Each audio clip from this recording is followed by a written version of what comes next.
Good evening, नमस्कार fellow Indians, मेरे देशवासियों। मैं आज एक बुक पढ़ रही हूँ, चाणक्य नीति। I am reading a book on Chanakya नीति। और कुछ कुछ बातें जो इस बुक में कही गई हैं बहुत ही अच्छी हैं, जो मैं आपके सामने अब पढ़ने वाली हूँ। सबसे पहले ये, God dwells in our bodies, life fragrance in flowers, oil in oil seed, fire in wood, ghee in milk, jaggery in the sugar cane. The wise should understand this. एक समझदार इंसान को, एक अच्छे इंसान को ये समझना चाहिए, ये सब कुछ भगवान ने ही बनाया है।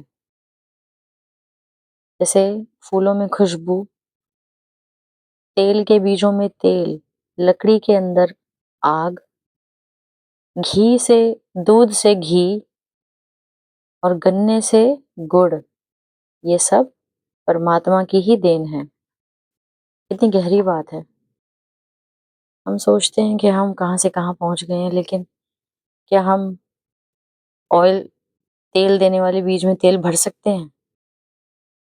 क्या हम शुगर केन से जैगरी बना सकते हैं अगर उसमें परमात्मा ने उस चीज़ को ना ड्वेल किया हो? बहुत ही सुंदर विचार। एक और विचार है जो ये है, God dwells not in the wooden or stony or earthen idols. His abode is in the feelings, our thoughts. It is only through the feeling that we deem God existing in these idols. भगवान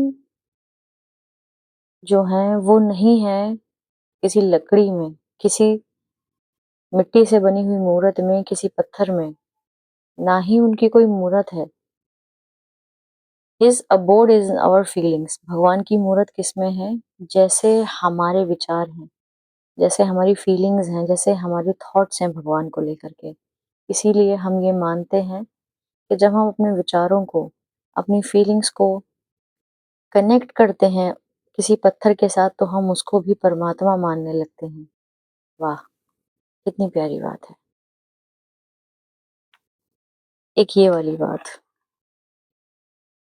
like a calf finds the mother cow even if there be thousands of cows, so the consequences of an action searches its doer unearningly.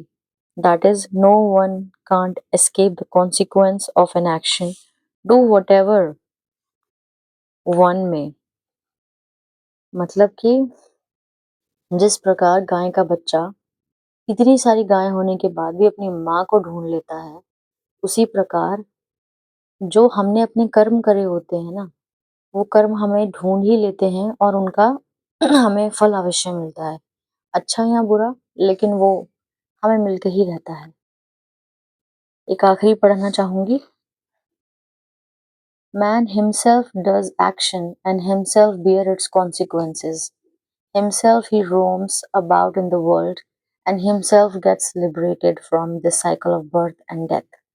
Chanakya says that man is free to act, but he must bear its consequences, whatever good or bad. It is only his balance sheet of the action and its consequences has been set as naught that he becomes liberated.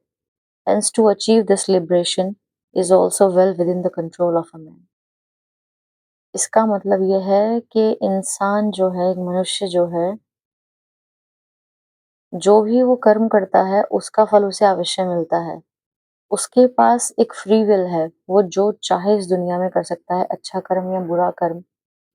चाहे वो जन्म, मृत्यु की जो cycle है उससे भी खुद को आज़ाद कर सकता है, मोक्ष प्राप्त कर सकता है, ये सब इंसान के हाथों में है। इंसान अगर बुरा करेगा तो उसका फल उसे अवश्य मिलेगा, तो वो उस पे निर्भर करता है कि वो किस तरह का कर्म कर रहा है। It is only his balance sheet of action and its consequence has been set as naught that becomes liberated. Wow. Hence, to achieve this liberation is also well within the control of man. मोक्ष भी इंसान के अपने हाथों में ही है।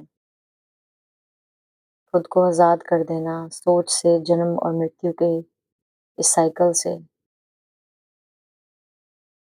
ठीक है, एक और Last, I want to read age, profession, financial status, level of education, and death. These five basic parameters of human life are ordained when the being is in embryonic form. इसका तात्पर्य है, इसका मतलब ये है कि उम्र, प्रोफेशन, क्या बड़े बड़े होके आप क्या बनोगे, आपका फाइनेंशियल स्टेटस क्या होगा, कितने पैसे होंगे आपके पास, क्या आपकी लेवल ऑफ एजुकेशन होगी, डेथ हो कब आपकी डेथ होएगी। ये सारे जो 5 बेसिक पैरामीटर्स हैं एक ह्यूमन लाइफ के, ये तभी तय हो जाते हैं जब एक बच्चा एक एम्ब्रायनिक फॉर्म में अपनी माँ के गर्भ में होता है। वाओ! तो यानी कि ईश्वर की इच्छा मानकर अपना कर्म करे चले जाओ, बाकी सब भगवान देख लेंगे। इसी के साथ चाणक्य नीति के कुछ जो थॉट्स हैं वो मैंने यहाँ पढ़ दिए हैं। नेक्स्ट मिलते हैं फिर नए थॉट्स के साथ। Thank you so much. Thank you.